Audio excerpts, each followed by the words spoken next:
Are you worried that you could have acted in a manner that could invalidate your current prenuptial agreement? Let's talk about the conditions that can invalidate a prenuptial agreement. Generally, a prenuptial agreement is enforceable so long as the parties executed the agreement free from fraud, duress, and undue influence. For a prenuptial agreement to continue to be enforceable, the prenuptial agreement must be fair and reasonable. Two of the most common defenses for a prenuptial agreement are fraud and duress. The most common way to prevail on a defense of fraud is to demonstrate opposing parties' failure to fully and correctly disclose assets.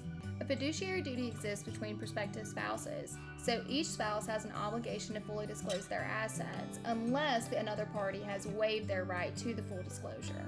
If a party did not waive their right to disclosure and can successfully demonstrate that the other party failed to fully disclose their assets, then the fraud defense may prevail and the prenuptial agreement may not be enforceable.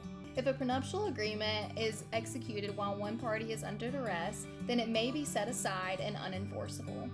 Duress exists where one party unlawfully coerces the other party to do something that they would not have done. There are many factors to consider and to determine if someone was acting under duress.